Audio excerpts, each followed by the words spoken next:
Bismillahirrahmanirrahim. Assalamualaikum warahmatullahi wabarakatuh. Nama saya Muhammad Ramanda dari kelompok 6 akan mempresentasikan materi macam-macam nasih mansuh.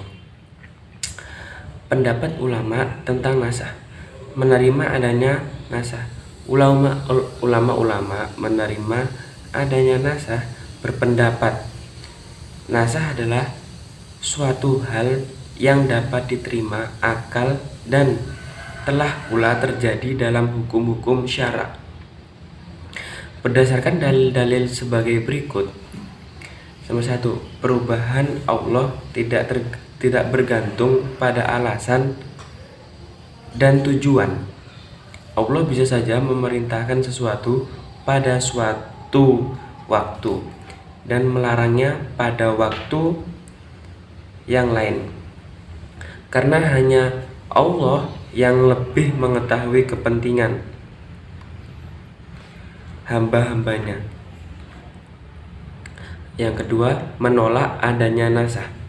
Di antara yang menolak adanya nasah adalah Abu Muslim Al-Isfahani. Kemudian diikuti para ulama mutaakhirin. Di antara alasan mereka adalah sekiranya dalam Al-Quran ada nasah, maka berarti dalam Al-Quran ada yang salah atau batal, sedang dalam Al-Quran dinyatakan tidak ada kebatalan. Quran surat 41-42. Yang kedua, beberapa contoh nasah mansuh. Suyuti menyebutkan beberapa contoh ayat nasih dan mansuh sebagaimana disebutkan dalam Mabahis fi ulum Al-Quran.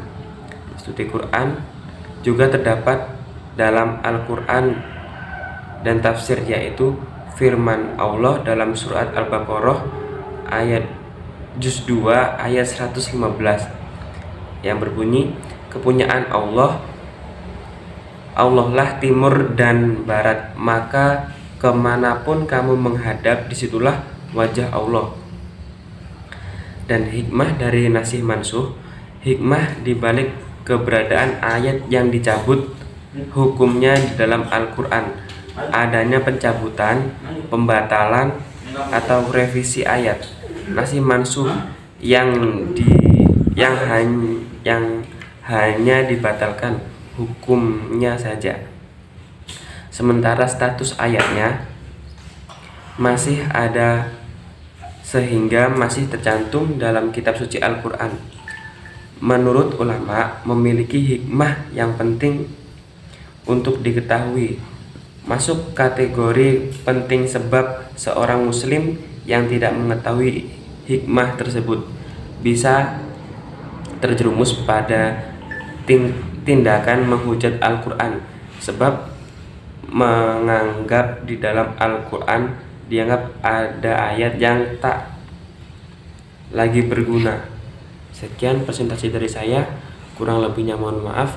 Wabillahi taufiq wal hidayah. Wassalamualaikum warahmatullahi wabarakatuh.